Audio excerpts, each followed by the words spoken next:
You healed without telling a single person. What kind of discipline is that? Nobody got a play-by-play. Nobody got the updates, the milestones, the moment where things finally started shifting. There was no announcement, no explanation offered in advance, no invitation extended for anyone to witness the process while it was happening. You just did it. Quietly, privately, entirely on your own terms, and by the time anyone noticed anything had changed, the work was already mostly done. That's the part people can't quite wrap their heads around. Not that you healed. People heal all the time. It's that you did it without anyone else's involvement, without narrating it, without needing a single witness to make it feel real. Let's talk about what it usually looks like when people heal in public, because it's worth understanding the contrast. Public healing tends to come with commentary, updates shared along the way, milestones marked and celebrated with an audience. There's nothing wrong with that approach. For a lot of people, being witnessed is part of what makes the process feel real, part of what keeps them accountable, part of what makes the effort sustainable over time. That's a legitimate way to heal. It's just not the way you chose. You chose something quieter. You did the work without the accountability of an audience, without the encouragement of people checking in, without the validation of anyone confirming your progress along the way. That version of healing requires a different kind of internal structure, because you had to be your own witness. You had to track your own progress, notice your own growth, and keep going even when nobody else was there to tell you it was working.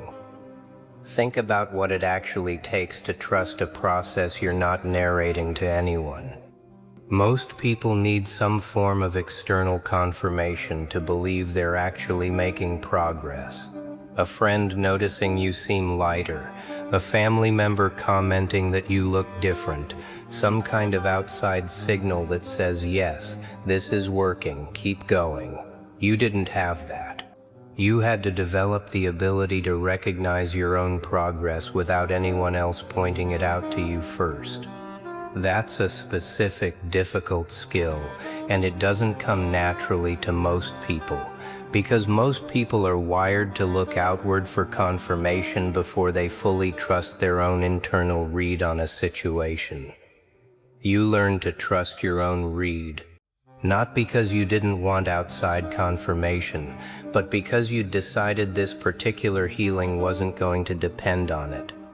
There's a reason so many people default to processing things out loud in front of others, and it's not always because they need the support, though that's often part of it.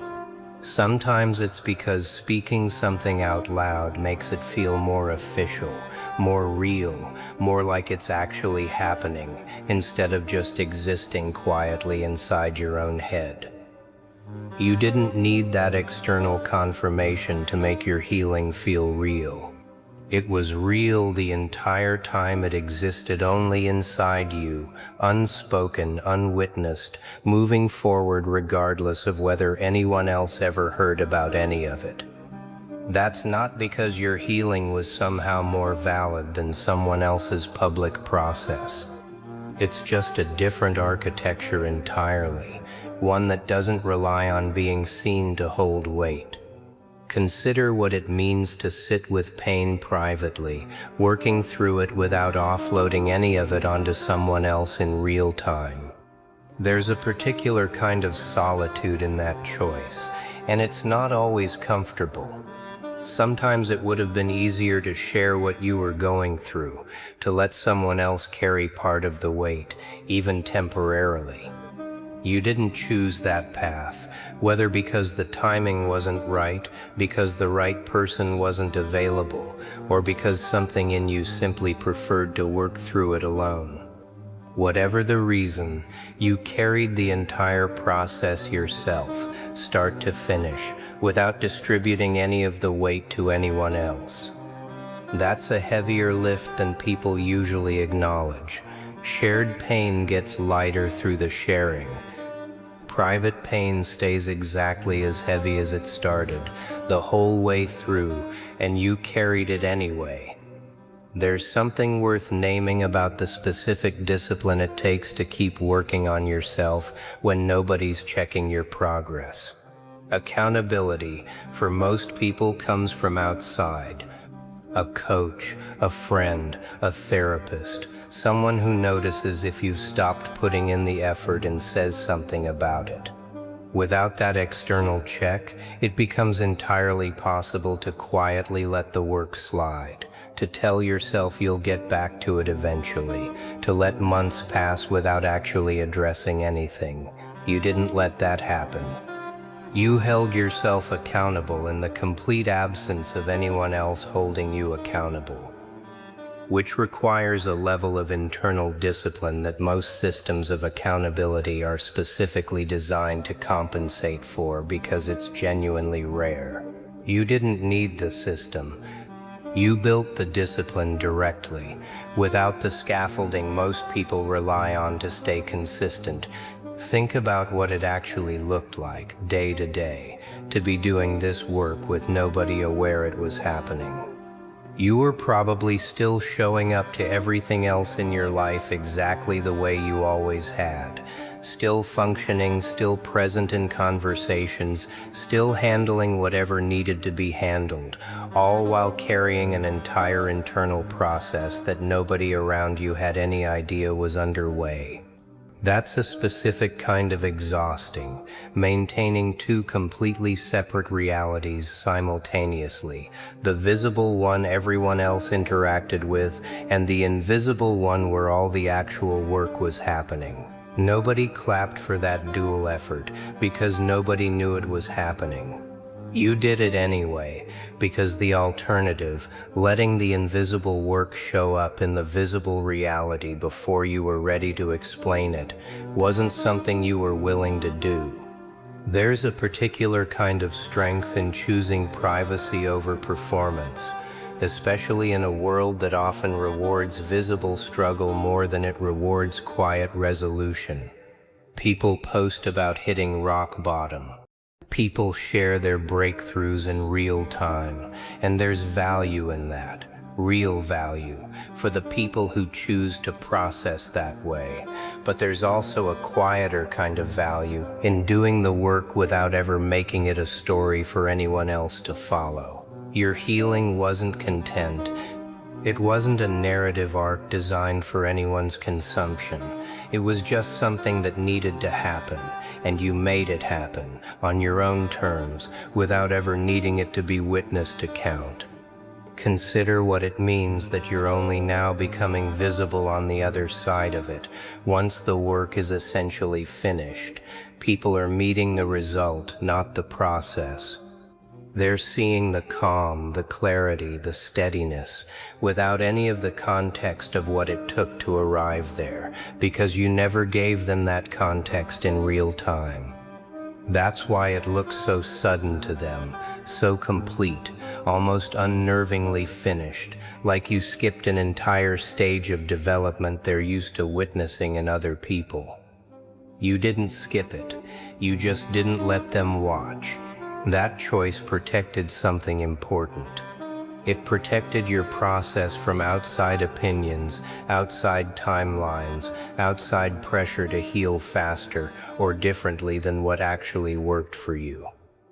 Nobody got to weigh in on your pace because nobody knew there was a pace to weigh in on.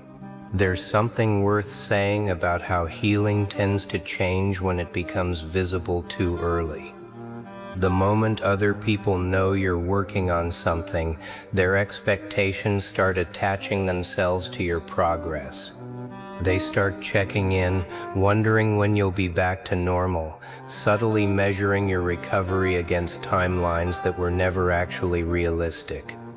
That pressure, even when it's well-intentioned, can distort the process. You avoided that entirely by never giving anyone the opportunity to attach their expectations to your healing before it was finished. You protected the process by keeping it invisible until it had already become solid. Think about what kind of self-trust it takes to work through something significant without needing anyone else to validate that you're doing it right.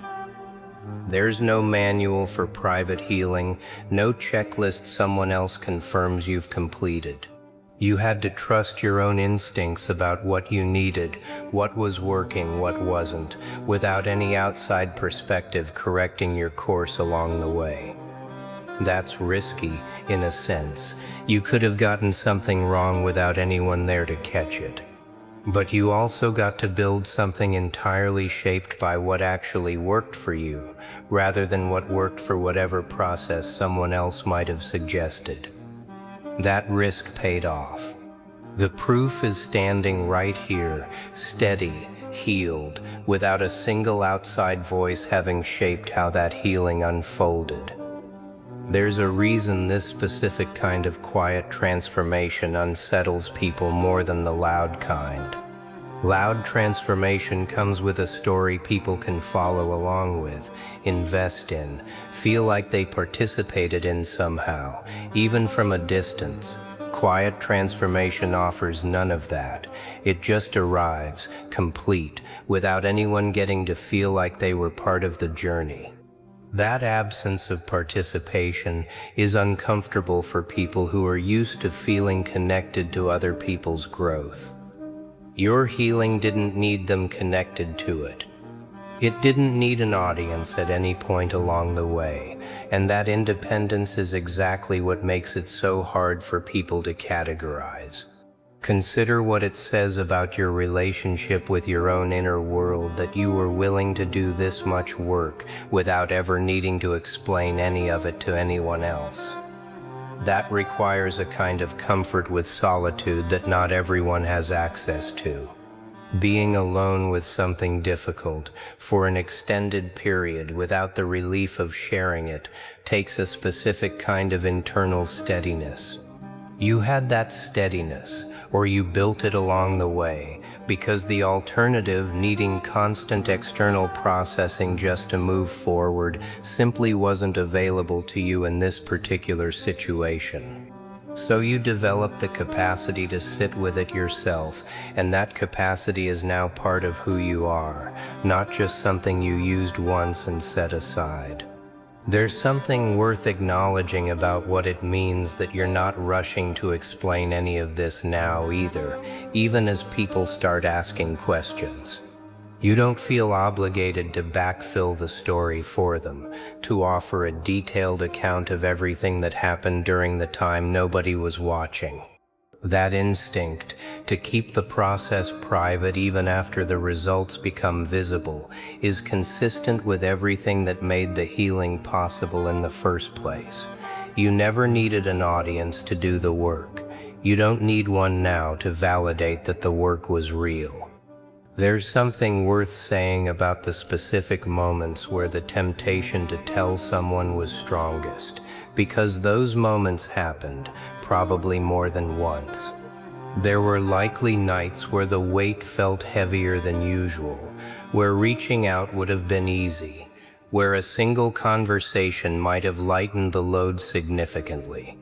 You didn't reach out in those moments, or maybe you did sometimes and it didn't feel like it helped the way you needed it to. Either way, you kept most of it contained, carrying it through those harder stretches without handing any of it off, even when handing it off was fully available to you.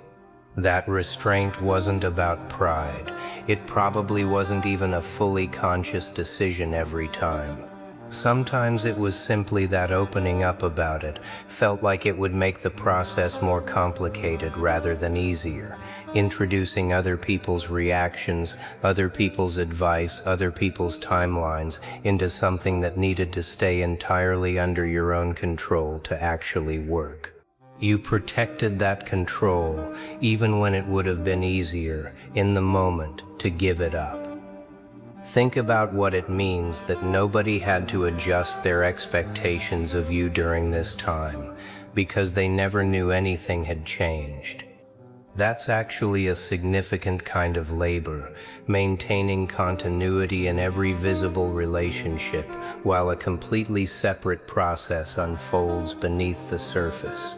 You didn't get the grace period other people sometimes get when their healing becomes visible.